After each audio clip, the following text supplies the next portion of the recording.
दिखा रहे हैं पिथान प्रखंड के अंतर्गत उजान गांव में जिनका सिलेक्शन इनका SC ST वेलफेयर में हुआ है कि बीपीएससी है क्या और बीपीएससी की तैयारी करें कैसे। जी। सबसे पहले तो बीपीएससी है क्या ये बताएं दर्शकों को। ये बिहार पब्लिक सर्विस कमीशन इसका पूरा फुल फॉर्म होता है और बिहार सरकार में ही ये सबसे बड़े पद पर माना जाता है। इसके बाद फिर यूपीएससी होता है। तो बिहार सरकार में सबसे बड़ा पद इसके द्वारा चयनित होता है, जिसमें SDM का पद होता है, DYSP का होता है और फिर नीचे बहुत सारे पद होते हैं। तो इसके द्वारा चुने जाने पर हम समाज के लिए बेहतर प्रदर्शन कर सकते हैं, समाज को आगे बढ़ा सकते हैं, अपने लिए भी अच्छा कर सकते हैं और समाज के लोगों के लिए भी। तो मतलब कि जैसे कि बीपीएससी का प्रीलिम्स होता है कितने चरणों, जैसे मतलब ये एग्जाम है कितने चरणों में? 3 चरणों में। लगभग कितना समय लग जाता होगा इस एग्जाम को पूरा होने में? लगभग 1.5 से 2 साल का समय। 1.5 से 2 तो इसका समय मांगती है बीपीएससी। तो 1 दिन या 2 दिन का एग्जाम नहीं है, इसका प्रक्रिया 1.5-2 वर्षों में लगेगा और इसके लिए एक 1.5 वर्षों की तैयारी भी जरूरी है। जी, जैसे कि अभी 68वीं बीपीएससी का ही लें तो इसका फॉर्म फिलअप हुआ था 2022 में और उसके बाद प्रीलिम्स हुआ था फरवरी 2023 में, मेंस हुआ मई 2023 में और इंटरव्यू हुआ जनवरी 2024 में और अभी रिजल्ट आया है।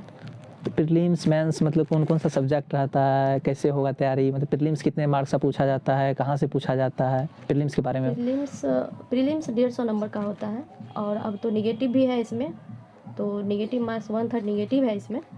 तो ऑल सब्जेक्ट जो सोशल साइंस का होता है, साइंस भी होता है, करंट अफेयर्स का वेटेज रहता है, हिस्ट्री का वेटेज रहता है। प्रीलिम्स के लिए प्रीलिम्स 150 मार्क्स का रहता है ओवरऑल सब्जेक्ट से, साइंस से, करंट से, सोशल साइंस। मतलब कि कौन सा बुक पढ़ना चाहिए, कहाँ से पढ़ना चाहिए, कैसे पढ़ना चाहिए ताकि प्रीलिम्स बच्चों को 6 महीना या साल भर पढ़ने से निकल सके?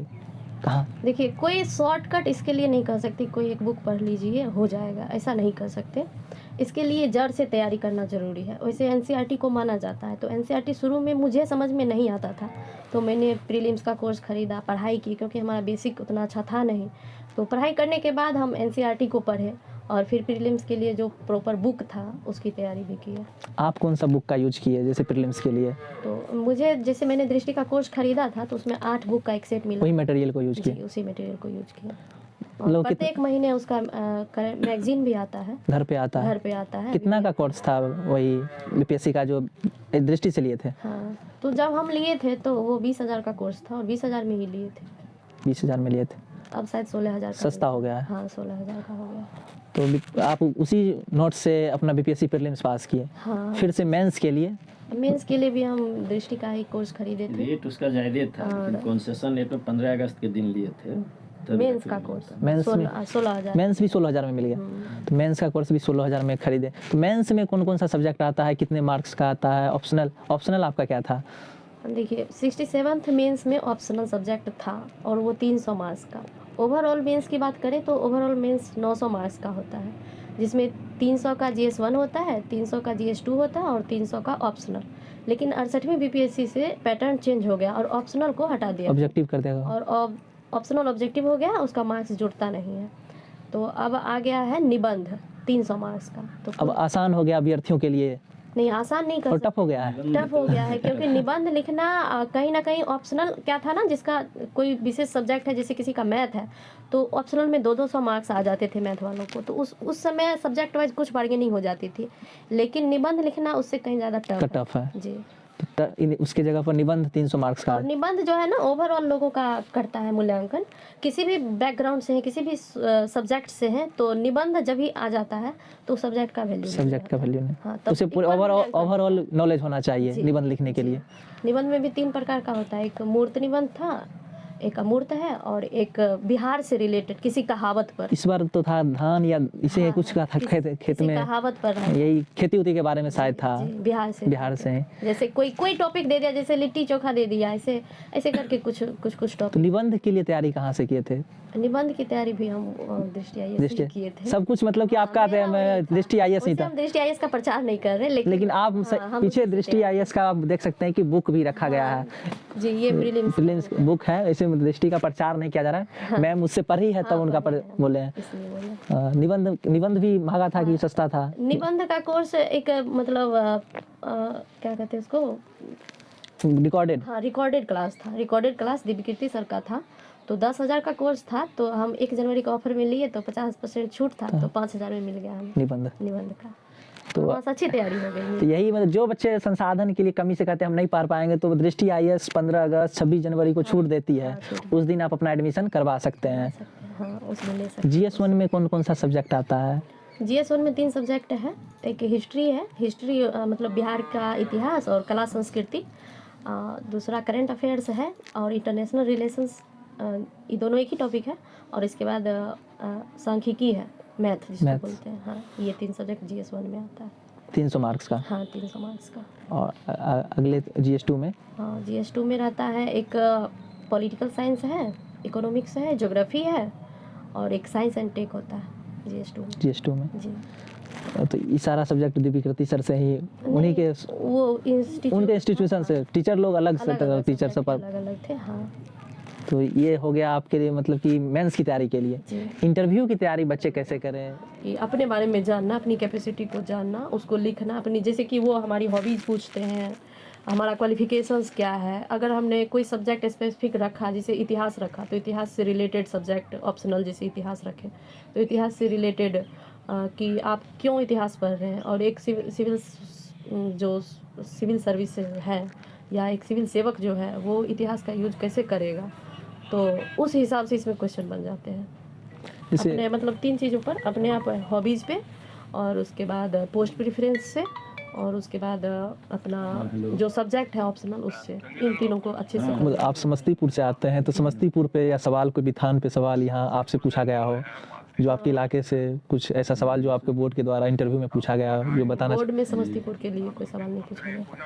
मतलब 2-4 सवाल जो आपको याद हो? हाँ, कैसा? जैसे कि उन्होंने मुझे पूछा, मुझे समस्तीपुर से कोई सवाल नहीं, क्योंकि उनको पता ही नहीं था कि हम समस्तीपुर जिला से हैं, या फिर उनको ये भी नहीं पता था कि हमने कहाँ से ग्रेजुएशन किया, ये सब कुछ नहीं परफॉर्म, ये सब नहीं भरे थे। नहीं। सिर्फ हमारा उन्होंने सब्जेक्ट पूछा इतिहास से है, तो मैंने बताया इतिहास से है। इतिहास पे कुछ सवाल जो तो इतिहास में उन्होंने पूछा चोल साम्राज्य के बारे में, उनका क्या योगदान था, चोल साम्राज्य किस लिए प्रसिद्ध थे, ये सब चीज़ उन्होंने पूछा। फिर इतिहास में मुजफ्फरपुर बम कांड के बारे में पूछा था, खुदीराम बोस जी के बारे में, कि उनके नाम पर कोई जेल वेल है वहाँ पर, तो मैंने बताया हाँ। और उसके बाद इतिहास से रिलेटेड ही और क्वेश्चन था, जैसे बारडोली सत्याग्रह कब हुआ, कहाँ हुआ, इन सब चीज़ों मतलब आपका इंटरव्यू ज़्यादा इतिहास से ही जुड़ा? और पोस्ट प्रेफरेंस से जुड़ा हुआ था। कौन सा पोस्ट आप प्रेफरेंस दिए हुए थे? और पोस्ट प्रेफरेंस में जैसे पहला पुलिस उपाधीक्षक का था, तो और दूसरा जिला समादेष्टा का था, तो उन्होंने वही कहा कि पोस्ट प्रेफरेंस जो है, पुलिस उपाध्यक्ष महिला होते आप क्यों चुने? उपाधीक्षक हाँ क्यों बनना चाहती हैं, क्या हाँ। सुधार करेंगी, वो हमारे चाचा तो आप क्या क्या इसमें खामियां देखती हैं, ये सब चीज़। तो यही है कि आप ये प्रीलिम्स मेंस इंटरव्यू, सारा इंटरव्यू के लिए कहीं से कोई तैयारी नहीं, खुद स्वयं? नहीं, इंटरव्यू के लिए मैंने 3-4 जगह पर मॉक इंटरव्यू दिया था, अपने सेल्फ ऑनलाइन मॉक दिए थे कि जाके सेंटर पे, जाके सेंटर दिल्ली में जाके या पटना में? नहीं, मैं दिल्ली नहीं जा पाई, मेरा टिकट बना हुआ था लेकिन कैंसिल हो गया। 29 की टिकट तो- था, 28 को यहाँ बुलाया गया, मतलब उसमें क्या होगा नहीं होगा पहले ज्वाइन कर लो, इसलिए वो टिकट कैंसिल। कहाँ दिए मॉक था वो? तो मैं एक एडिटोरिया चैनल, मतलब यूट्यूब चैनल है। तो उनका पटना में है ब्रांच, राजीव नगर में, तो एडिटोरिया में 2 मॉक इंटरव्यू दिए, एक उत्कर्ष क्लासेस में दिए और एक धनंजय IAS है वहाँ पर दिए, एक और पटना में है सृजन IAS अशोक सर का, वहाँ पर भी दिए। प्रीलिम्स के लिए भी सेट लगाते थे?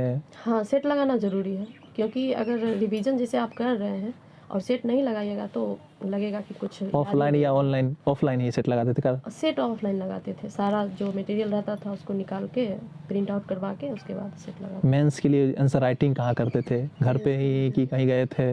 हाँ, मेंस के लिए आंसर राइटिंग का आपको ऑफलाइन आंसर राइटिंग करना, टेस्ट देना बहुत ज़रूरी है।